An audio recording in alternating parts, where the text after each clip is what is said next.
kita ingin mendengarkan seperti apa akademisi melihat apa yang terjadi terkait dengan COVID-19 yang saya katakan tadi bahwa kita tidak hanya berperang dengan penyakitnya, tapi ada banyak hal yang kita perangi di tengah COVID-19 ini. Untuk itu kita langsung saja dengarkan apa yang kemudian pandangan atau perspektif akademik terkait dengan hoax, kemudian opini publik terkait dengan COVID-19. Mas Gun-Gun Haryanto, saya persilakan. Oke, saya mengawali dari perspektif akademik. Tema yang saya akan paparkan soal hoax, opini publik, dan pandemi corona, ya, perspektif akademik. Teman-teman sekalian, kita sama-sama tahu bahwa kasus ya pandemi corona ini kan sudah ditetapkan oleh WHO ya sejak 11 Maret 2020. Saya ingat dalam data yang saya temukan itu WHO telah menetapkan ini sebagai pandemi ya. Dan pemerintah Indonesia juga telah menetapkan ya pandemik COVID-19 ini sebagai bencana nasional. Kita tentu merujuk ke Undang-Undang Nomor 24 ya. Kalau teman-teman mungkin mengikuti Undang-Undang Nomor 24 tahun 2007 bahwa bencana itu terbagi menjadi 3 bencana nasional itu. Ada bencana alam, bencana non alam, sama bencana sosial. Pandemi corona ini dimasukkan kepada bencana non alam, bencana nasional tentu, bencana nasional non alam, sehingga tentu penanganannya harus diletakkan dalam konteks penanganan bencana nasional. Oke, lanjut. Dan ini kita sama-sama tahu bahwa pandemi corona ini sudah menjadi isu global ya, sehingga bukan hanya memapar Indonesia tapi juga berbagai negara di dunia. Teman-teman sekalian, tentu pemerintah juga sudah berhitung banyak hal yang menjadi indikator, membuat simulasi, modeling gitu ya. Dan entah itu dari jumlah total populasi, kemudian mungkin dari kebiasaan yang bisa kemudian menjadi indikator-indikator untuk faktor pendorong transmisi yang terjadi dalam kasus penyebaran corona di Indonesia. Termasuk misalnya persentase populasi tinggal di wilayah urban, dan macam-macam lah. Saya yakin pemerintah punya data itu, dan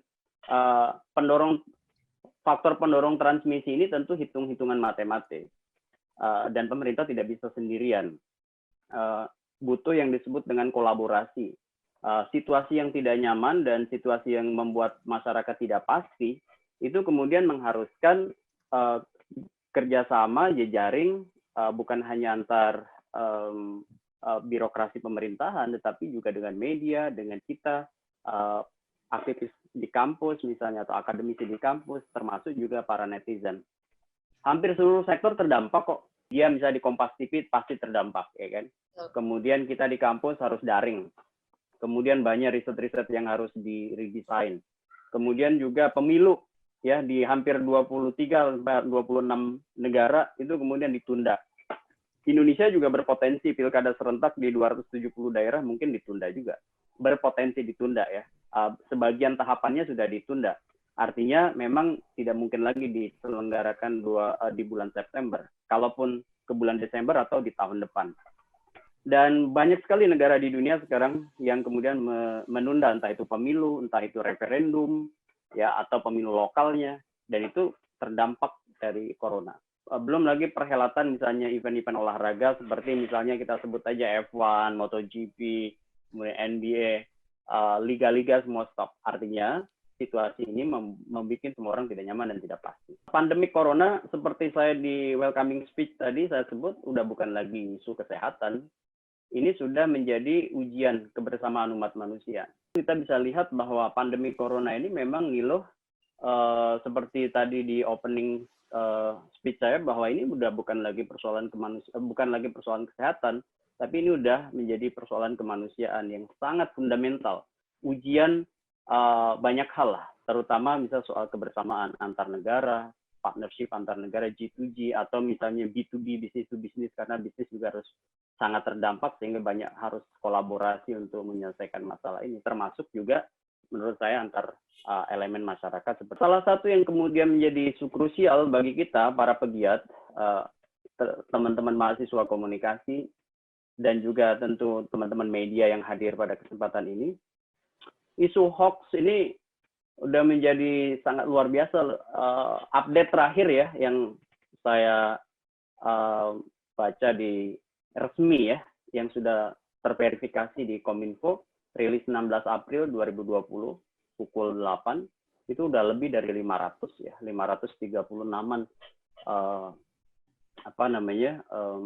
hoax yang kemudian membombardir mungkin masyarakat, termasuk mungkin juga sebagian diantaranya masuk di teman-teman. Ini tentu kita bukan orang kesehatan, kita banyaknya adalah pegiat literasi, kemudian kita juga menjadi bagian elemen penting ya dalam konteks penyebaran informasi yang tentu konstruktif dan positif. Oleh karena itu saya melihat begini ya, dari perspektif saya sebagai akademisi, konteks hoax corona ini penyebabnya kurang lebih ada 5 lah dalam bacaan sederhana saya ya. Pertama itu kebebasan berekspresi berpendapat yang salah kaprah. Ya, karena merasa bahwa ini akun medsos saya, ini timeline saya, sehingga saya bebas menyampaikan apa aja. Sehingga kemudian freedom of expression atau freedom of the press, misalnya kalau teman-teman media online atau beberapa media yang kemudian tidak terlalu jelas mempublikasikan dan turut memberikan peneguhan pada hoax, ini berarti kan sebenarnya itu kebebasan berekspresi yang menganggap bahwa kebebasan dia tidak dibatasi oleh kebebasan orang lain melalui hukum, etika, keadaban berpolitik, atau demokrasi itu sendiri kan sebenarnya kebebasan itu dibatasi oleh kebebasan orang lain. Nah, itu yang pertama ya. Kemudian yang kedua itu thrill seekers. Banyak orang yang cari kepuasan dari situasi yang tidak nyaman dan tidak pasti. Sehingga kemudian kalau dia udah bikin ribut orang, kemudian dia merasa bahwa dia terpuaskan gitu. Ada tipikal kayak gini tuh ada gitu. Orang yang kemudian menyebarkan hoax karena cari kepuasan dari beragam situasi yang tidak pasti, tidak nyaman, benturan, provokasi dan lain-lain. Kemudian yang ketiga adalah propaganda, ya, untuk biasanya 2 tujuan, legitimasi dan delegitimasi. Misalnya melegitimasi kelompoknya atau mendelegitimasi pihak lawan dengan teknik-teknik standar propaganda, entah itu name calling, pemberian label buruk misalnya, atau yang sering banyak di situasi kayak gini adalah card stacking teknik, yaitu suatu pernyataan yang punya efek domino pada pihak lain gitu ya, tanpa kemudian memverifikasi kebenarannya. Nah ini Nilu dan teman-teman sekalian ya menurut saya propaganda itu kemudian menjadi sangat sering kita lihat menjadi stimulan hoax itu kemudian beredar di masyarakat. Kemudian yang keempat adalah kontestasi elektoral. Contohnya misalnya seperti sekarang para pendukung di jelang pilkada ya untuk legitimasi atau delegitimasi dikaitkan dengan isu corona, menjual atau untuk menjual kandidat yang didukungnya atau melemahkan kandidat lawan dengan cara salah satunya turut mengaitkan corona ini dengan hoax yang mereka produksi dan reproduksi. Yang terakhir adalah organized crime, memang organisasi kejahatan yang kemudian menyebar itu untuk hal-hal yang berbayar atau untuk tujuan ideologi yang sifatnya transnasional ideologi dan lain-lain. Hoax saya pikir semua udah tahu, jadi nggak perlu dibahas ulang. Yang jelas itu ada kebiasaan yang sifatnya masif ya. Kebohongannya itu sifatnya masif, kebohongannya itu bukan one on one gitu. Itu ada upaya yang masif dan eksesif di situ. Hoax paling sering diterima ya jelas lah menurut teman-teman riset Maxwell ya. Itu sosial politik, sara kesehatan. Makanya kemudian ketika kesehatan bertemu dengan isu politik, sosial politik itu kemudian kerap kali kemudian ledakannya dahsyat. Apalagi kemudian di dalamnya juga ada unsur sara. Lanjut.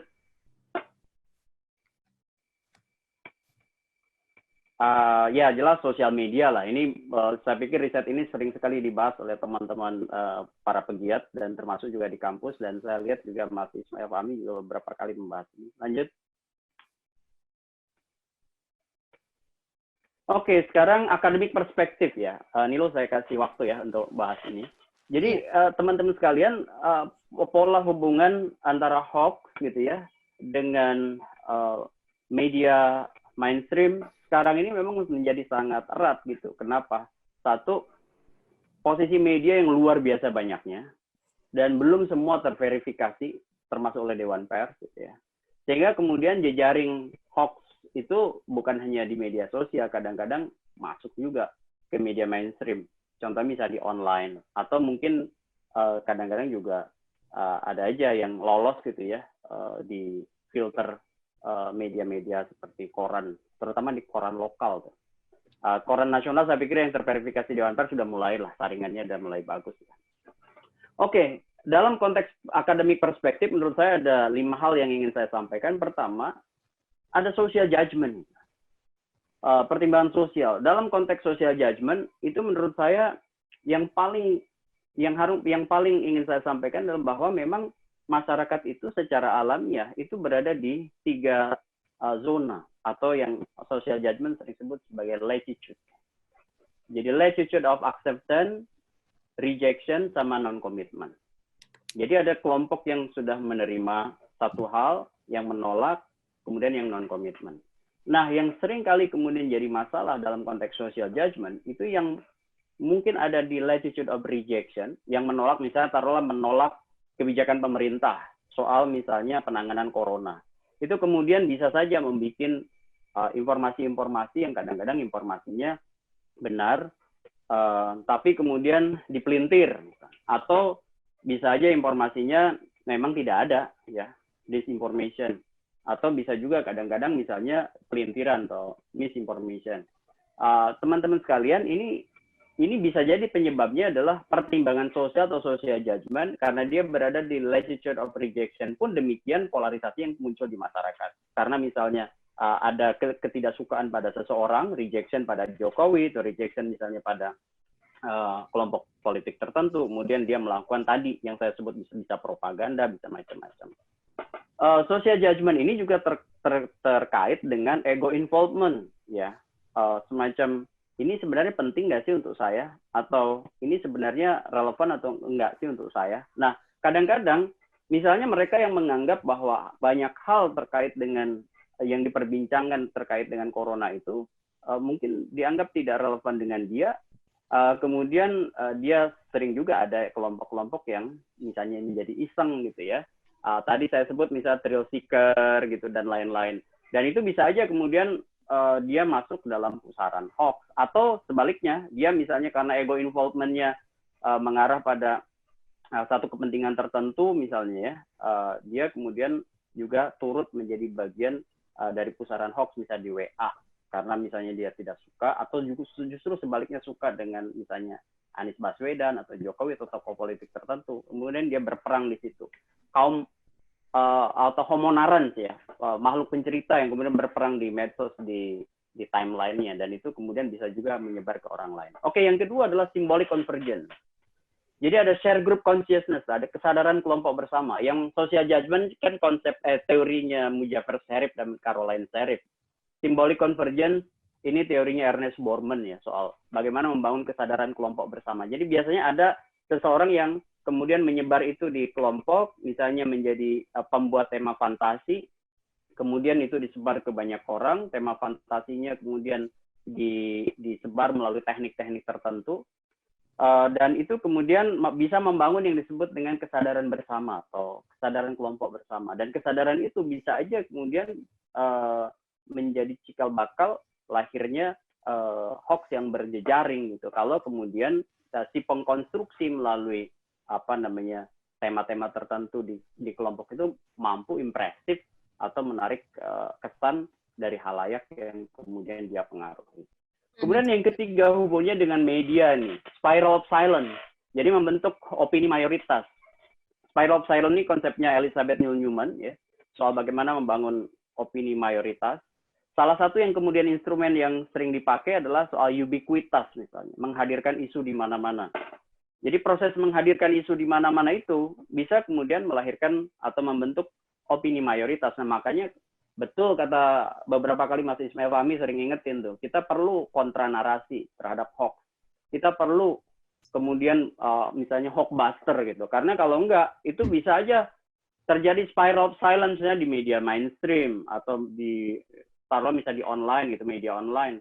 Atau bahkan mungkin ke televisi, itu lebih bahaya lagi. ketika misalnya one to many communication itu sudah berlangsung, dan itu membentuk opini mayoritas, dan mayoritas itu kemudian dianggap benar. Padahal misalnya si informasi ini adalah informasi yang keliru. Mas Gun, saya kasih Kemudian tambahan ya.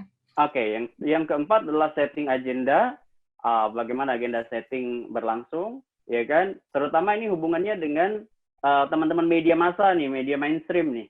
Bagaimana misalnya perankingan satu isu, ketika isu itu diranking sebagai isu penting, maka isu itu akan dianggap penting juga oleh khalayak. Ini Maxwell Malcolm dan Donald Elsal ya, bagi teman-teman pengkaji mungkin sangat familiar dengan teori ini.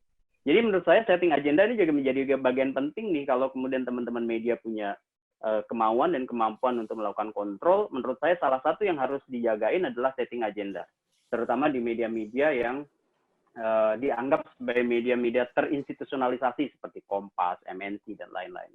Terakhir adalah political economy. Nah, ini yang hubungannya tentu dengan grup-grup media ya, karena bayangin aja ketika misalnya satu grup di pusatnya itu udah salah, itu bisa spreading of news-nya itu sampai ke daerah. Gitu. Bayangin kalau misalnya itu dalam satu situasi seperti kontestasi elektoral ya.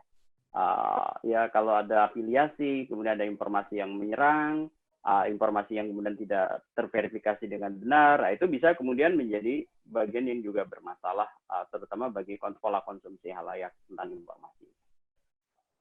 Nilo, banyak hal sih yang ingin saya sampaikan, tapi saya yakin saya masih ada slide-slide di belakang, tapi tentu kan kita diskusikan nantilah ya. Setelah buka diskusi tanya jawab mungkin ya, Mas ya. Iya, diskusinya. Saya ujungnya aja deh, sebelum saya tutup ya. Ya memang ya di atas sebagai closing dari paparan saya. Oke. Di atasnya lagi Oke, di atasnya lagi. Ini menurut saya sih penting nih bagi kita ya. Kesadaran akan data ini sangat penting, kemampuan menganalisis data terutama bagi kita nih, pengajar, periset, jurnalis, kemudian kemampuan untuk fokus pada persoalan-persoalan yang kemudian kita bicarakan.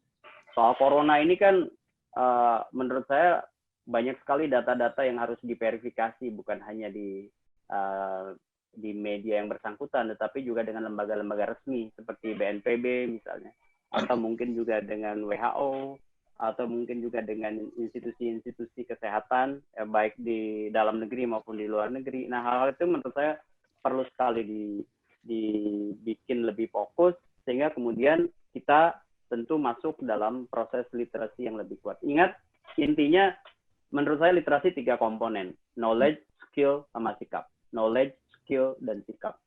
Tidak cukup orang tahu, tapi orang harus punya sikap dan punya skill untuk membandingkan satu informasi dengan informasi lain. Terakhir nih loh, bagi saya literasi itu bukan hanya semata-mata satu wacana, tapi harus aktif. Contoh misalnya kita harus berjejaring, kolaborasi, terutama untuk memastikan bahwa seluruh informasi yang dikonsumsi oleh masyarakat itu adalah informasi yang baik dan benar. Bukan kemudian informasi hoax, apalagi kemudian bermuatan yang lain seperti hate speech gitu ya, ujaran kebencian yang kemudian memprovokasi atas nama suku, agama, ras, antar golongan, kelompok disabilitas, dan lain-lain. Kita persilahkan untuk narasumber dulu menjawab, tapi saya mulai dari yang bicara soal komunikasi dulu ya. Mungkin Mas Gun-Gun dulu yang bicara. Mas Gun-Gun, bagaimana melihat gaya komunikasi pemerintah ke masyarakat? Tadi ini banyak disoroti. Oke, baik. Terima kasih, Nilo. Saya akan jawab dulu pertanyaan Felix ya. Soal terkait dengan komunikasi pemerintah yang terkesan oleh Felix menyeragamkan. Ya. Saya akan mulai dulu dari gini jawabannya, bahwa tadi di paparan saya sudah sampaikan bahwa pandemi corona ini masuk kategori bencana nasional, ya. Tadi saya sudah rujuk Undang-Undang Nomor 24 Tahun 2007. Oleh karena itu penanganan pandemi corona tidak bisa menjadi penanganan yang ordinary, melainkan harus extraordinary. Oleh karena penanganan itu extraordinary, maka menurut saya langkah-langkah yang diambil pemerintah pun harusnya tidak biasa. Contoh misalnya menyangkut information role, peran informasi, kemudian birokrasi dalam konteks sinergi informasi seperti Mas Juri tadi sampaikan, ini tidak mudah menyeragamkan misalnya kementerian, lembaga, daerah dalam konteks penanganan corona. Kalau kita mulai dari kasus, ketika pandemi corona ini dimulai dari Wuhan, China, kemudian pemerintah saya lihat baru membuat media center untuk COVID-19 itu di Maret, ya kan? Artinya memang ada ruang kosong antara bulan Januari Februari itu dalam konteks diseminasi informasi secara jauh lebih terintegrasi gitu. Artinya 2 bulan dalam konteks pandemik, dalam konteks bencana itu bukan waktu yang sebentar.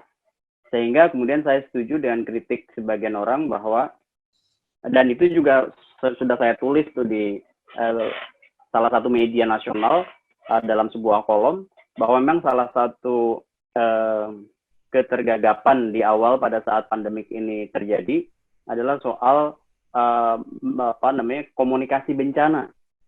Karena pemerintah sendiri kan sudah sadar bahwa ini adalah bencana, seharusnya kemudian komunikasi diletakkan dalam konteks komunikasi bencana. Gitu. Protokol itu saya lihat dirilis secara intens ya baru bulan Maret. Intensnya bagaimana misalnya protokol komunikasi dalam konteks penanganan COVID-19. Oleh karena itu saya mencatat Felix bahwa sekarang makanya hal yang kedua yang kemudian menjadi catatan saya adalah press conference ya yang kemudian intens dilakukan sekarang Mas Juri, ini sekaligus juga jadi catatan dan masukan, itu kan lebih banyak mengupdate dalam konteks kasus coronanya. Contoh misalnya berapa yang terinfeksi, ya kan, misalnya ODP-nya berapa, PDP-nya berapa, kemudian berapa yang sembuh, berapa yang meninggal. Itu yang mungkin Felix anggap sebagai penyeragaman informasi. Karena apa? Informasi yang kemudian beredar di media setiap hari itu banyak berkaitan dengan kasus coronanya. Padahal benar kata saya setuju dengan Felix bahwa isu corona ini sekarang tadi di awal presentasi pun sudah saya sebut, ini bukan lagi semata-mata isu kesehatan. Masalah ikutannya itu banyak. Contoh misalnya resesi ekonomi mungkinkah terjadi misalnya. Bagaimana misalnya jubir-jubir yang terkait di kementerian yang bersangkutan itu juga menyiapkan narasi-narasi yang hubungannya dengan membangun public trust misalnya. Itu yang kemudian hubungannya dengan dunia usaha misalnya kan, iklim investasi yang pasti akan terkena dampak signifikan sekali.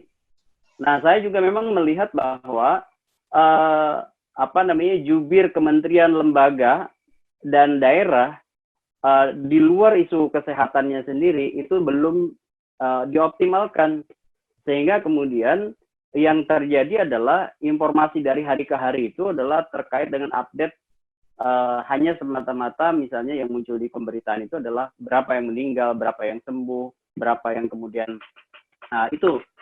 Sementara kemudian kalau kita perhatikan misalnya seperti saya sebut aja misalnya kementerian yang di bidang ekonomi misalnya, itu kan harusnya juga menyiapkan narasi-narasi. Kemudian di bidang sosial seperti misalnya Kementerian Pendidikan dan mungkin juga di bawah Menko PMK misalnya ya, itu harusnya kemudian juga intens memberi informasi yang hubungannya tentu mendiseminasikan kebijakan pemerintah, implementasinya, sekaligus juga mensinergikan dukungan-dukungan publik yang bisa aja awalnya mungkin parsial, seperti kita nih masyarakat kan mungkin juga ingin membantu tetapi sifatnya parsial. Oleh karena itu menurut saya Mas Juri, sekarang ini media center COVID-19 itu intensnya ke situ, tetapi kemudian juga harusnya ditunjang dengan narasi-narasi lain yang kemudian turut memberi semacam optimisme bahwa apa yang kemudian dikomunikasikan oleh pemerintah dan kesiapan dalam konteks penanganan COVID-19 ini bukan hanya semata-mata juga di wilayah isu kesehatannya. Contoh ya, saya melihat misalnya seperti beberapa hari ini orang kemudian meributkan misalnya soal pernyataan Menteri Keuangan soal THR misalnya, ya kan? Ketika misalnya itu kemudian dipublish dan muncul reaksi, saya lihat terpotong tuh, kemudian klarifikasi pemerintah seperti apa. Ini kan bukan lagi menteri, tapi juga butuh juga misalnya level di bawahnya juru bicara yang terkait dengan bidang ekonomi. Hal seperti ini mungkin yang Felix anggap atau lihat itu lebih parsial, sehingga kemudian ada narasi yang seragam, lebih fokus pada isu kesehatannya. Oke, sekarang gimana solusinya? Menurut saya solusinya itu ada 3. Satu, itu yang disebut dengan sinergi antar lembaga, daerah, kemudian juga pemerintahan pusat. Jadi vertikal horizontal. Ini birokrasi, bukan hanya semata-mata kelembagaannya, tetapi fungsinya berperan. Nah, peran yang kemudian optimal salah satunya adalah yang harus dioptimalkan adalah komunikasi. Gitu. Kemudian yang kedua adalah information role, menyangkut siapa yang harus bicara. Saya lihat ya, belakangan itu terlalu banyak paradoks yang ditimbulkan oleh mereka yang semua boleh bicara. Gitu. Sabtu saja di musim kayak gini malah ramenya misalnya soal conflict of interest, bukan soal bagaimana memfungsikan mata telinga presiden, tapi justru ribut dengan persoalannya sendiri gitu. Dan saya agak bingung juga ketika misalnya yang namanya tenaga ahli itu boleh bicara bebas di publik, itu di mana tuh nomenklaturnya, ya kan? Seingat saya ya, kalau kemudian kalau kita bicara front stage dan backstage gitu ya, profesional tenaga ahli itu lebih baik dia menyiapkan menu informasi, validitas data, verifikasi, dan mereka sebagai profesional yang membantu juru bicara untuk tampil ke permukaan itu secara jauh lebih qualified.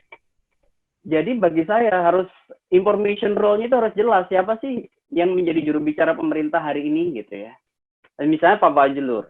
Kemudian di luar Pak Fajrul siapa? Apakah seluruh tenaga ahli ketika diundang media bisa kemudian tampil di media dan kemudian membicarakan banyak hal. Dan bagi saya itu namanya information role, penting diperbaiki. Kemudian yang ketiga, ini menyangkut policy, kebijakan. Itu Felix. Jadi kebijakan itu kan soal apa yang diambil dan atau tidak diambil oleh pemerintah, gitu ya. Ketika misalnya pemerintah mau mengambil sesuatu untuk menjadikan kebijakan, jangan equivocal communication. Ini konsepnya Janet Bablas ya, soal bagaimana komunikasi itu dibuat tersamar gitu. Tapi harus jelas, tegas, dan namanya komunikasi kebijakan itu harus official, resmi, direktif, memberi arahan, kemudian implementatif ke bawah gitu. Jadi itu yang kemudian saya maksudkan, bahwa komunikasi kebijakan itu nggak bisa kemudian dengan cara-cara yang diksi-diksinya itu tersamar, harus jelas. Ketika misalnya kebijakan itu mau kuat, implementasinya ke bawah, maka dia harus punya yang disebut dengan fungsi koersifnya. Misalnya sanksinya apa? Ketika misalnya PSBB ini dilanggar, apa sanksinya gitu. Nah, selama itu kemudian tidak terjadi, maka polisi pemerintah lebih mirip seperti himbauan yang kemudian tidak punya impresif dan tidak punya daya ikat. Pertanyaan yang kedua soal spiral of silence, dari siapa tadi? Adila Bagus, yang ditunjukkan ke saya soal ubiquitas. Jadi saya sedikit koreksi. Jadi ada berbeda antara ubiquitas itu dengan kumulasi. Yang dimaksud tadi oleh Adila Bagus itu adalah kumulasi, ketika sebuah berita diulang pagi, siang, sore, malam gitu ya. Kalau ubiquitas itu soal aspek kehadiran isunya ada di mana-mana. Misalnya, informasinya hadir di MNC Group, di Kompas, misalnya di Tribun, di macam-macam. Sekarang menurut saya corona ini aspek ubiquity-nya tinggi. Kenapa? Karena hampir seluruh media mainstream itu setiap detik, setiap saat itu mengangkat informasi ini ke permukaan. Aspek ubiquitasnya udah ada. Kumulasinya pun udah terpenuhi karena hampir pagi, siang, sore, malam beritanya sekarang COVID-19. Pilkada tergeser, berita lain lah. Macam-macam kan banyak juga terjadi seperti kemarin misalnya terisinya posisi wakil gubernur DKI itu nyaris menjadi berita minor meskipun ada kecil lah beritanya. Jadi sekarang pertanyaan fundamentalnya bagi kita adalah aspek ubiquity, kumulasi, dan konsensus dalam pandangan spiral of silence ini mau dikemanain, kan gitu. Apakah mau membahas sesuatu yang sifatnya fenomena recehan gitu. Artinya ya main gitu-gitu aja lah. Berita yang kayak tadi, yang tadi misalnya disebut ya fenomena kecil tapi kemudian terus diulang-ulang, apalagi misalnya apa namanya sampai hampir 3-4 hari gitu, atau sebenarnya sesuatu yang lebih substantif seperti misalnya Bang Latif bilang tadi, sebenarnya kebijakan pemerintah itu sudah dibikin beberapa tetapi kemudian tidak menarik ketika misalnya bahasanya itu bahasa pemerintah yang sangat birokratis gitu.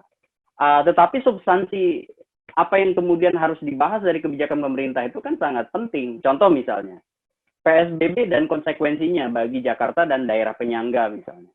Baik itu untuk ekonomi, kemudian konteks sosiologisnya, kemudian konteks politisnya, dan macam-macam. Nah, sisi-sisi ini kan banyak sekali hal-hal fundamental yang harus dianggap oleh media. Apakah ubiquitasnya mau masuk ke wilayah substantif atau pada gimmick-gimmick? Menarik sih. Saya tidak mengecilkan makna bahwa satu sumbangsih seorang anak itu penting dan itu bisa jadi inspirasi. Saya salut dan saya setuju. Tetapi yang paling lebih substantif lagi dalam situasi seperti ini adalah kebijakan pemerintah yang itu akan memapar masyarakat dan mensinergikan seluruh modal finansial, modal sosial bernama trust yang ada di masyarakat. Sekarang misalnya, percayakan masyarakat pada apa yang mau diambil oleh pemerintah dalam konteks penanganan COVID-19. Kebijakan PSBB-nya apa? Apakah kemudian itu akan punya dampak? Gimana kalau PSBB gagal misalnya? Iya kan? Apa kemudian misalnya yang menjadi opsi dari pemerintah? Hal-hal seperti ini kan layak untuk kemudian menjadi ada ubiquitasnya dari media, dihadirkan isunya di mana-mana. Dan itu menurut saya penting. Yang terakhir, Pak Peki, itu menurut saya gini Pak, jujur dengan data tadi udah disebutkan oleh Bang Latif, kalau versi pemerintah Pak, dalam kajian saya di banyak sekali komunikasi yang misalnya dilakukan oleh government, namanya GPR, Government Public Relation, ini ada beberapa mahasiswa GPR, LSPR di sini. Itu menurut saya harus punya 3 kata kunci dan itu standar banget. Yaitu apa? Sekali lagi, representasi sebuah pernyataan resmi atau official. Itu tidak bisa tuh sifatnya perorangan. Misalnya seorang tenaga ahli bicara lebih banyak diwarnai oleh cita rasa personal misalnya, ya kan? Tapi ketika dia bicara di TV, bicara di radio atau bicara media mainstream, itu dia adalah pernyataan resmi atau official. Bukan pernyataan perorangan. Kenapa? Karena posisi dia dalam legitimasinya untuk tampil itu adalah seperti Pak Juri di hari ini.